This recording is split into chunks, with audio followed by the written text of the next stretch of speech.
is up? We have a fresh new week and another episode of Real Housewives of Atlanta to get into. Hopefully talking about it today, you know, will cheer a couple of you guys up. Shoot, I could use something, a little pick-me-up, because I'm not gonna lie, like, this quarantine got my head spinning. I'm going a little stir crazy. I can't drink, no smoke enough to get, you know, my mind right, dealing with this just so much. Like, it's just hard out here, y'all, watching the news every day. This shit is depressing. And I know it's probably hard. A lot of you parents out there got to deal with y'all dead-ass kids running around bored and got shit to do.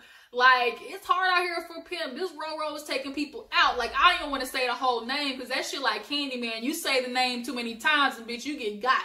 So, I don't even want to, like, talk about it for too long. But nonetheless, I just want to say, please stay safe out there, you guys. Make sure you're washing your hands. You know, and make sure if there's anything you can do for other people, you are, you know, being, you know, kind, and making sure the nurses, the healthcare community, y'all, if there's anything you can do for them, like, just anything, y'all, because the more we, you know, try to be selfish, the longer we're going to stay in this, okay? But nonetheless, I want to get on to Housewives so we can talk about something to brighten up the mood.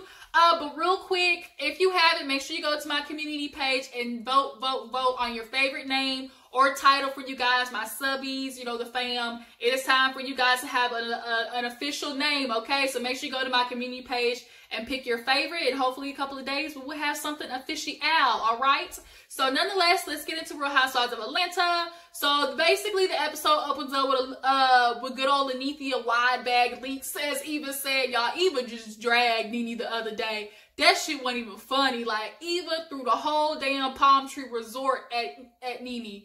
And girl, I don't think Nene was prepared for that, because I sure wasn't. But nonetheless, you know, Lanithia long leg leaks takes herself down to Greg in the pool table room or whatever, and explains to him what happened in Greece. So she's talking to him about how her and Kenya got into it. She was claiming that, oh, I was trying to be nice to Kenya, but she was rude and ignoring me. So I was like, forget her. And in her confessional, she wants to say that, oh, I don't know why Kenya's picking fights for me. I haven't done nothing to her. And it's like, what do you mean Kenya's picking fights for you? Because last time I checked, any episode that I've seen, Kenya has been paying you absolute dust. Like, nothing but dust. Kenya, like, she does not, I mean, Nene, she doesn't even acknowledge you, which is the reason why you got pissed off at her at Cynthia's party. You called her a damn buffalo. You said, hey, that bitch walked right past you like you was invisible, and it pissed you off. So, speaking of the whole buffalo comment, you know, she was talking about that with Greg saying, oh, I didn't call her baby a buffalo. I'm not going to sit there and play semantics. No, I don't think Nene meant to call Kenya's baby a buffalo. Sometimes when you're just talking and trying to, like, you know, rag on somebody, stuff just comes out, you know, slips off the tongue wrong. So I'm not going to use that as strike against her, even though I don't fuck with Nene like that. Like, I'm not going to go after her about that. But nonetheless, like, Nene, you can't sit there and say that you don't have a problem with Kenya. Like, oh, I don't have a problem with her. I don't know why she don't like me. And it's like, bitch, yeah, you do. First of all, you and Kenya are the same exact person. That's why y'all bitches butt heads so much. But Nene's favorite thing to be like is, I don't have a problem with that bitch. She have a problem with me. I don't know why she don't like me. I don't have a problem with her. But then when you get in a room with somebody, you guys stank faced. You want to have an attitude. You ignore them. You want to claim they were never your real friend. Like, Nene, you can't say I don't have a problem with somebody and then still act as if you have a problem with the person. Like, the shit is ass backwards. So then Greg was basically telling Nene, look, you've done everything you can. You've extended the olive branch. Like, you just need to move on. Like, it just is what it is. So Nene's like, I just, you know, I guess I'm just gonna have to leave it because I've done my part. I was trying to be nice to her. But the first thing you did when y'all got to fight was throw Mark, you know, and her divorcing right up in her face. So yeah, Kenya was absolutely right not to try and take your olive branch, because bitch, it was rotten in the middle, okay? So Kandi and Todd, they're having a little issue. Now Kandi, we all know, got the part for the shot, and Todd is just trying to figure out where him and the family fit in Kandi's schedule. She's having this new baby, y'all. If you ask me, I don't think Kandi should have had that baby, y'all. I'm not gonna lie. Like, I'm here for a woman, you know, I am woman, hear me roar. Like, I'm definitely here for that. Be a successful businesswoman, have your own company and family. Like, you can have it all.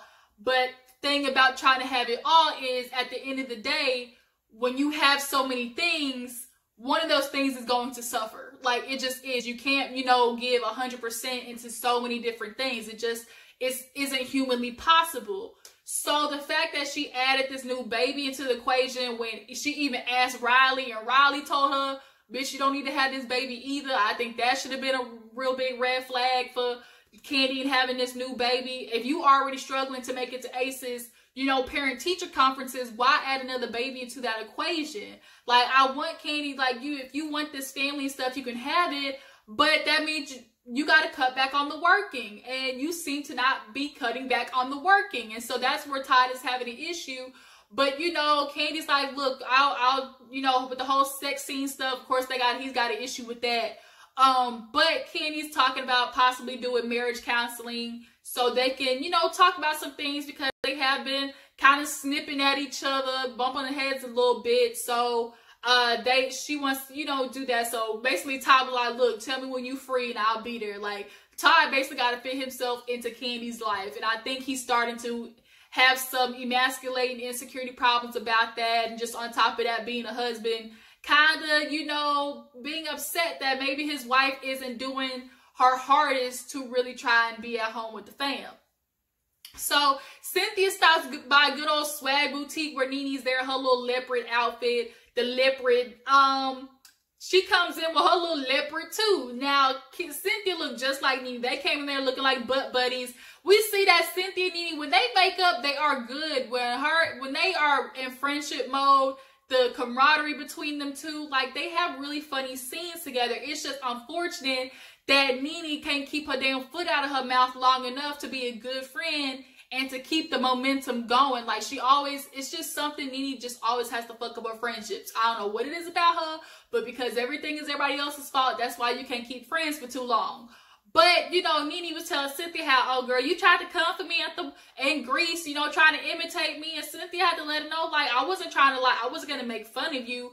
But Nene stuck on this thing of, like, what she said on, you know, one of her interviews. She felt that because Cynthia and Nene were Team Kenya, that they were basically going to rag on her. They weren't going to be, you know, portraying her in the best of light. And had you just sat your ass there and watched it, you wouldn't know what they were going to do. And Cynthia let her know, like, bitch, I wasn't going to, like, make you look bad. And so she kind of was like, show me what you was going to do. And Cynthia did it good, y'all. Cynthia imitated Nene to the T. But as she was walking out, Porsha, old big booty ass, pulls up like, what y'all doing here having secret meetings and stuff? Now, Porsha and Nene live in the same neighborhood, so they run into each other, like, quite often.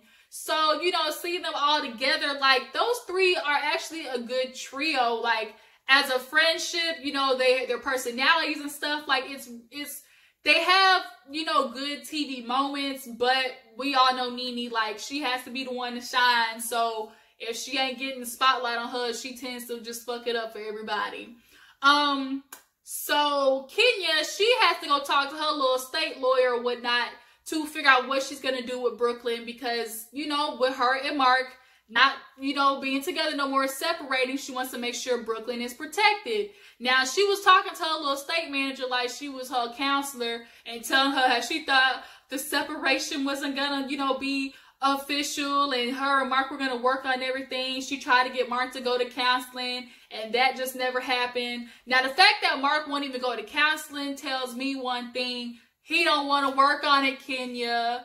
And he for sure ain't gonna go to counseling for a woman to tell him, or a man or whatever, to tell him what he's been doing is wrong, because the nigga never thinks he's wrong. So no, he was not gonna go to counseling, because unfortunately in the relationship, everything is your fault. And that's the problem with dating men that have that, you know, male ego. Everything is about them. The woman is supposed to bow down to them, let them do all the work, even when it's wrong. And then when it goes wrong, even when you tell them not to do something, it's your fault. Even when you try to tell that nigga, I mean, look, it's getting ready to go south. But of course he has to do it because he's the man. And he has to learn the hard way that he should have listened to his wife. And that literally is him and Kenya's relationship wrapped up in a bow with the whole charity situation. She tried to help him. He didn't want to take the help. But then when she did, and it all went up in flames, now all of a sudden it's her fault. I can't stand Mark. I really can't. I can go a rant off on that nigga all day. But nonetheless, you know, she's talking about how her aunt Lisa, I think, Lydia or something is going to be her, I guess, dependent or something like that, for her estate. Like, she's gonna basically be in charge of Brooklyn's money, because Kenya don't want Mark on that. And bitch, you smart, okay? Don't put Mark nowhere on there, because that man looks like the type of dude to try and say he's doing something for Brooklyn and take it for himself. I just don't trust him. I do not trust that man. The fact that the minute you wanted to bring up a prenup, he's getting an attitude about it, like, that's already like shiesty as hell. And like you said, you make more money than him. It's obvious you make more money than him, and you got more estates than him. He wants to claim that he got something with this whole, you know, restaurant business, but from what we all hearing, that nigga got rats and roaches for days. So that restaurant ain't gonna be making no type of money. So yeah, you make sure Brooklyn is protected. He can't get his little grimy fingers on it. And she did the right thing by putting, you know, Aunt Lisa on it. But unfortunately for her, you know, ignoring those red flags in the beginning got you in the situation that you in right now. Okay, so after that we see, I think, what happened after that? Oh, Ace and Todd, they tried to call Kandi. Y'all, that shit was so sad. He was just crying like, "Mommy, I miss you." And Candy's sad. You know, she feels like she's failing sometime as a parent. And it's like, I mean, you kind of hit the nail on the head. It's like, Kandi, you keep filling your plate up and you ain't even finished the first helping. Like, you got to stop doing that to yourself, because your kids, you know, I think a lot of people who have this lifestyle and afford this, like, this big, grand, you know, fancy lifestyle, and they think that's what, you know, kids need, is just nothing but being able to be provided for. And yes, it's good to be able to provide for your kids, but growing up, all kids want is time with their parents, you know, actual memories with their parents. And if you constantly off working and stuff, Kandi, that's going to affect the relationship between your kids and you, and your husband and you. Obviously, you see that's what's going on right now. So I'm hoping, you know, Kandi will eventually figure out this work-life balance, so, you know, it's not too rough in the future, especially with this daughter that she's getting ready to have, you know, because, you know, we all know that daughters growing up between, you know, moms and girls, like, they tend to butt heads, you know, as they get older. It's just how it happens.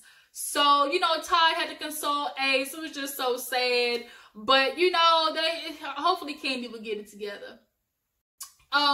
So Porsha is doing this March of Dimes charity to talk about her pregnancy.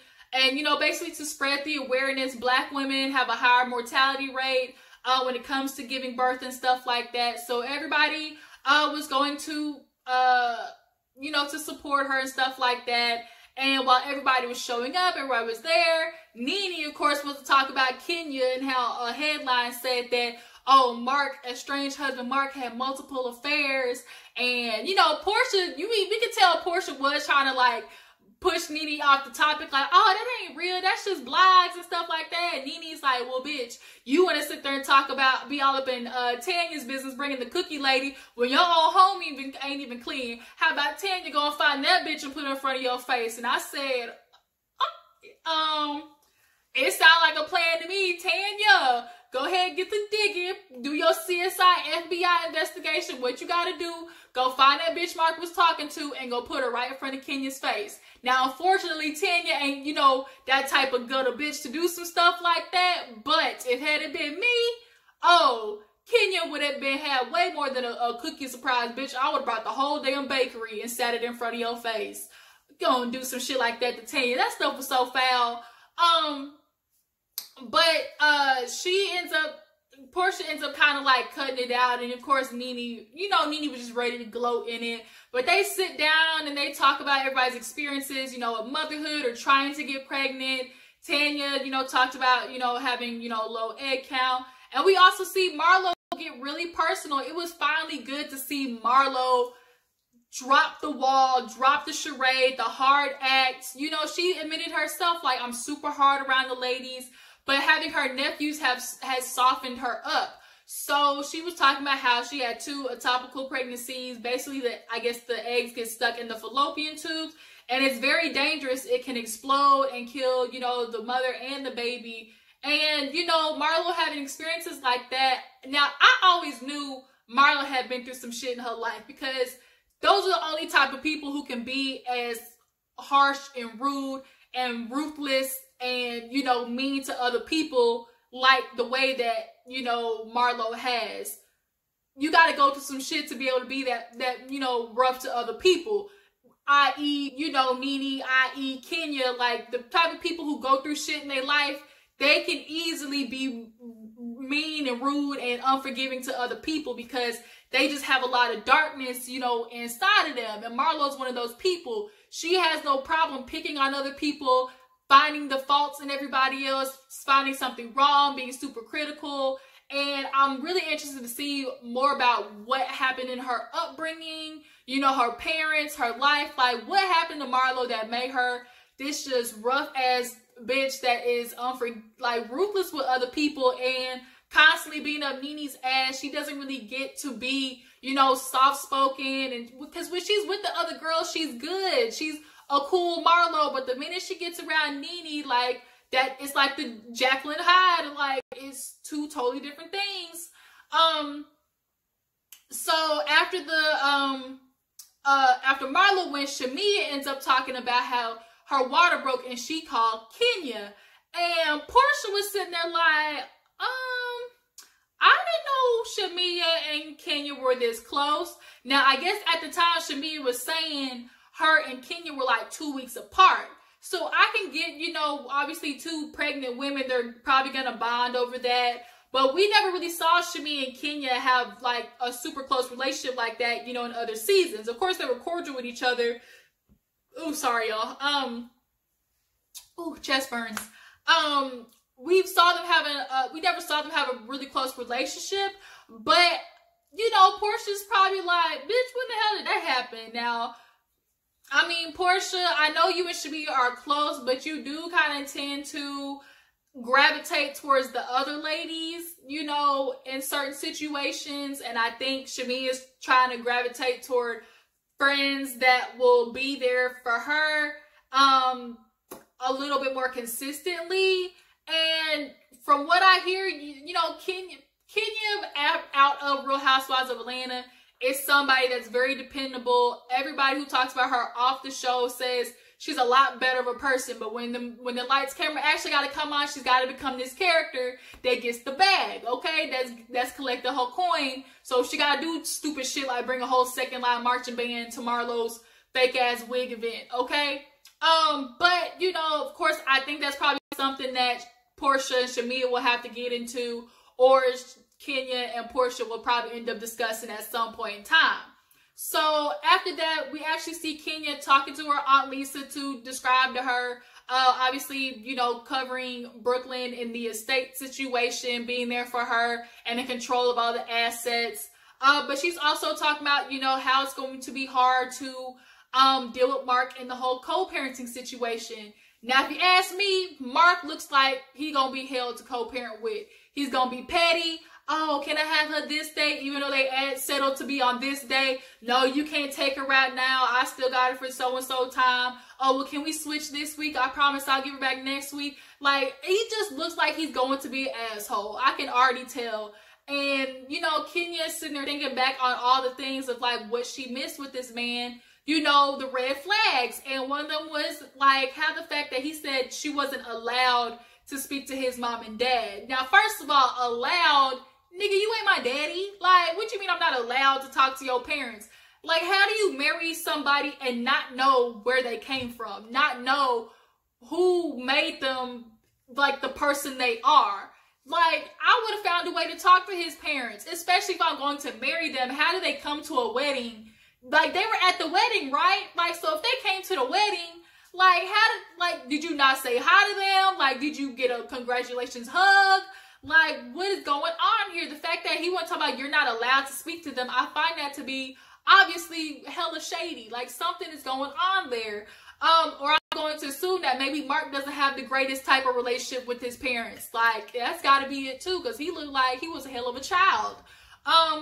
But obviously, you know, dealing with that, you know, she was saying that she wasn't privy to a lot of things that, you know, that occurred in Mark's life. But she doesn't want him to stay with her. When he comes in town, of course, he's going to be there for Brooklyn. She will allow him, obviously, to be a present dad in her life. But when it comes to him sleeping over, hell nah. Kenyon, you better stick to it. Don't you get weak and let that man come over for a late night booty call. Do not do that to yourself, because that's just going to fuck with your emotions, okay? And he definitely would do that stuff.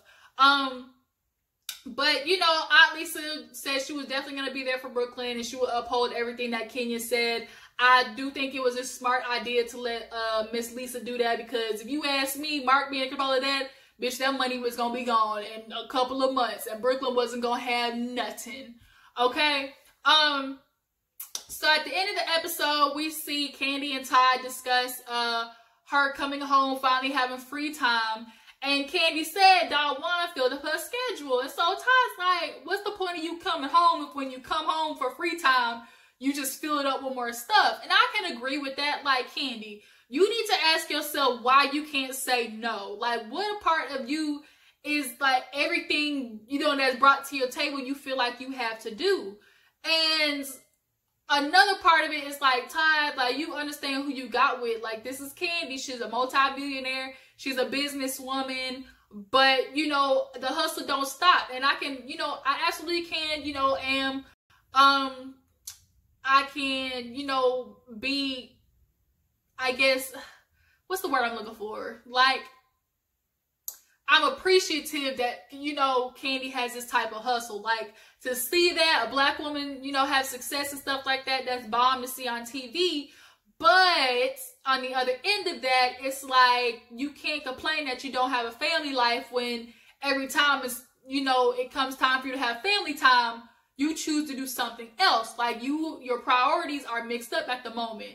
And another thing for me too is, now, like, the hustle is no longer out of necessity. Like, Kandi, you can stop working and you'll be okay. Like, you aren't hustling because your kids are starving, because, you know, y'all don't got no lights. You don't have to worry about your water getting cut off. Like, it's no longer about that. Like, you'll be okay. So I'm trying to understand, like, why is it so hard for you to stop and choose your relationship and your kids, you know, over another object on your calendar? So now Todd is telling her, like, look, you want to sit there and, you know, network and do business with your friends, but how about you network with your family? I said,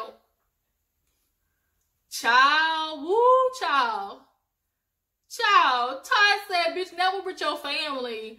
And Todd is like, obviously he's dealing with some insecurities. You know, he had to deal with the world and the mama saying that he was broke and an opportunist. I don't think that nigga was making 6 figures.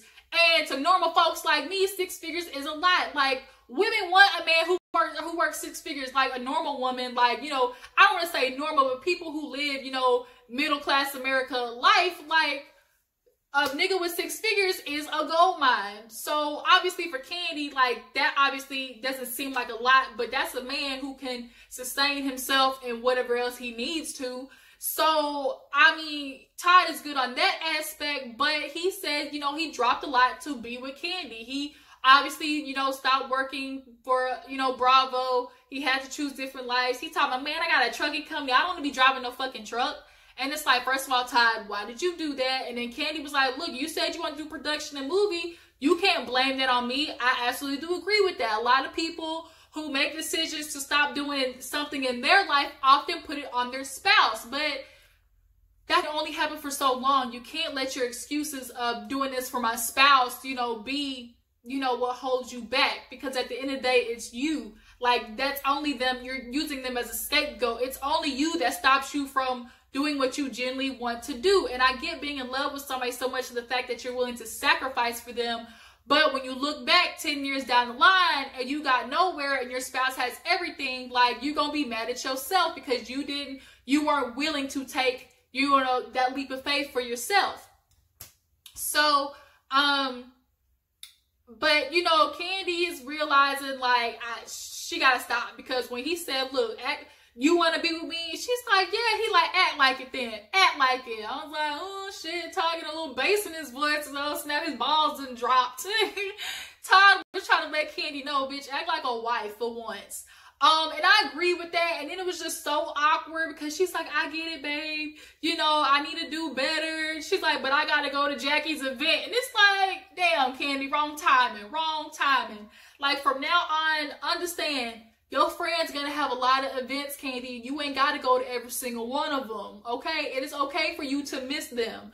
And your kids are going to need you a lot more. Obviously, Ace is missing you. Like, you got to take heed to that, Kandi. Like, the last thing you need to do is start giving your Todd some free time, because a man with some free time and, you know, wear around, like, idle mind is the devil's playground. That's all I used to hear growing up, you know, them church folks. Idle mind is the devil's playground, Kandi. Don't let that shit go on for much longer. Make sure you take heed to what Todd is saying. Obviously, a man who's dealing with feeling emasculated, being with a woman who is way more successful than him, and the world telling him that he ain't shit, like, that's gonna work on Todd's, you know, insecurities a lot. So hopefully him and Kandi get it together. That was the end of the episode. Y'all tell me what you think. Is Kandi wrong for, you know, paying attention to business more? Is it just a hustle? How do you feel about Shamia calling Kenya? Is Kenya wrong? Like, did she come off a little when she said that? Or should Porsha just, you know, talk to Shamia about it? Y'all let me know. Make sure to go to my community page, take a vote. I will catch you guys on the flip side. Don't forget to like and subscribe to this video. I'll talk to you guys later. Deuces.